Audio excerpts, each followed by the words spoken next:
हाँ म्यूट कर लीजिए सब लोग जिनका हो गया है। बोलिए। सर मेरा 27 और 28 को, है ना, एमटेक का इंटरव्यू है एआई का, आईआईटी पटना। एमटेक का। हाँ हाँ, ठीक है। आईआईटी पटना हाँ एआई हाँ का, एमटेक इन एआई। तो सर मतलब जैसा अभी तक मैंने, मेरे को बिल्कुल भी आइडिया नहीं है कि क्या कैसे होता है। हाँ। तो सर मतलब प्रिपरेशन क्या कर। उसमें आपसे पूछेंगे, पहले तो ये पूछेंगे है ना कि आपका बैकग्राउंड क्या है, तो वो आपको बैकग्राउंड चेक करते हैं ना।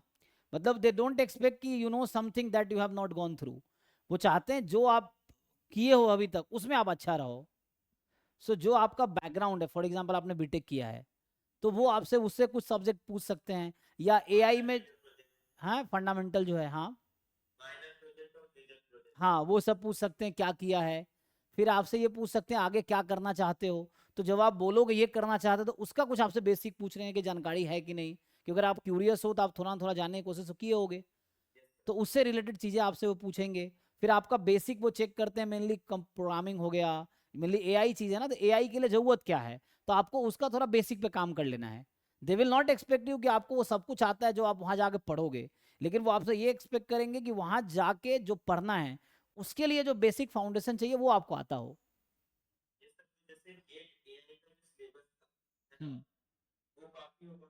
हाँ एग्जैक्टली उतना कर लिया और आपने। जैसे सर, जैसे कंप्यूटर साइंस होता है, अभी जैसे मैंने जितने भी इंटरव्यूज वगैरह दिए थे ना, वो हम्म। एआई का तो कोई हुआ नहीं है, सब कंप्यूटर साइंस वाले। ठीक है। तो कंप्यूटर साइंस के सब्जेक्ट सारे अलग हो जाते हैं, ऑपरेटिंग सिस्टम वगैरह, वो एआई में नहीं आता, हम्म। है ना। तो एआई का अभी तक तो कोई भी इंटरव्यू मिला नहीं, तो यही तो था। मेरे को एआई में वही पूछेंगे आपका बैकग्राउंड क्या है और आप किस सब्जेक्ट में कंफर्टेबल हो। मेनली वो इंटरव्यू यही क्योंकि उनके पास एआई में बहुत सारे फील्ड है, मैथ्स के, तो स्टैट्स सर के, ओआर के, कंप्यूटर साइंस के, है ना। अगर तुमने ये क्वेश्चन पूछा कि आप कौन से सब्जेक्ट मतलब आपका बेस्ट है, अच्छा ये कंप इंटरेस्ट है हाँ ज्यादा, हाँ है ना। हाँ। तो अगर मतलब इसमें मैं प्रोबेबिलिटी एंड स्टैटिस्टिक्स जो था, वो अगर गेट लेवल का देखे तो सर वो मतलब डिस्ट्रीब्यूशन तक जाके खत्म हो गया है। हम्म। जैसे काउंटिंग टेक्निक्स और ये बेस थ्योरम, टोटल प्रोबेबिलिटी और डिस्ट्रीब्यूशन पे जाके एंड हो चुका है हाँ ना। तो वहीं तक एक्सपेक्ट करो कि वो पूछे। हाँ एग्जैक्टली जैसे मैंने डेटा साइंस से कुछ जगह इंटरव्यू दिए थे, जैसे आईएससी बैंगलोर का आप देख सकते हो उसमें। वो उसी इंटरव्यू जहाँ देख रहे थे मैं, अब मेरे उस पे है पीएचडी का, तो वो एमटेक पीएचडी का कॉमन इंटरव्यू होता है उनका। आईएससी बैंगलोर के सीडीएस का देखना उसमें। तो या मैंने आईआईटी खड़गपुर का भी दिया था पीएचडी इन डेटा साइंस का। तो ये लोग उसमें दो चीज़ें एक्सपेक्ट कर रहे थे, एक तो प्रोबेबिलिटी स्टैटिस्टिक्स क्योंकि मेरा बैकग्राउंड था, और दूसरा वो एक्स्ट्रा कोडिंग एक्सपेक्ट कर रहे थे मुझसे। एल्गोरिथम्स वो जैसे कुछ दे दिया, फॉर एग्जांपल कि एक मैट्रिक्स दे दिया मुझे, जो ये क्या बोलते हैं डायगोनल और जो सब डायगोनल है उसके एलिमेंट को इंटरचेंज करना है, तो उसके लिए एल्गोरिथम लिख के बताओ, कोड लिख के बताओ। तो इस तरह क्वेश्चन पूछे जा रहे थे वहाँ पे। और सर ये ऑनलाइन है बेसिकली, है ना। हाँ। तो ऑनलाइन में और मतलब जैसे मैंने देखा ना, तो 2 दिन था ये इंटरव्यू, और एक में था कि मतलब इनके पास 40 सीट्स हम्म।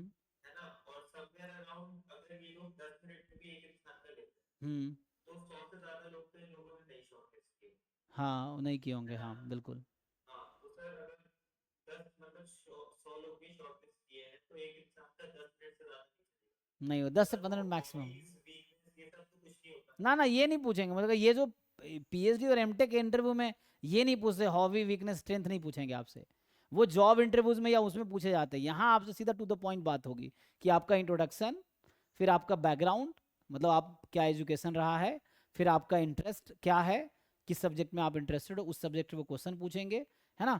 क्योंकि ये सीधा सीधा आपका सब्जेक्ट ओरिएंटेड टेस्ट होगा कि आपको, अगर आप बैकग्राउंड से हो तो आपको जैसे आप प्रोबेबिलिटी स्टैटिस्टिक्स बोलोगे उसके क्वेश्चंस पूछेंगे, प्रोग्रामिंग के क्वेश्चंस पूछेंगे, एल्गोरिथम्स आपसे पूछेंगे। जो एआई में एआई के इंटरव्यू दे तो एआई से रिलेटेड जो चीज़ें बेसिक जानना जरूरी है, जब प्रोग्रामिंग जाना जरूरी है, प्रोबेबिलिटी स्टैट्स आना चाहिए, लीनियर अलजेब्रा आना चाहिए, है ना। ये है बेसिक मैथमेटिक्स आना चाहिए। तो इनसे ही पूछेंगे, वो आपका टेस्ट करेंगे, मतलब एप्टीट्यूड या बेसिक टेस्ट करेंगे जो उसके लिए ज़रूरत है, जो फाउंडेशन, जो प्री रिक्विजिट्स को बोलते हैं। तो प्री रिक्विजिट्स जो है उन कोर्सेज के लिए आप उनका कोर्स उठा के देख सकते हैं, तो उससे पूछेंगे आपसे वो।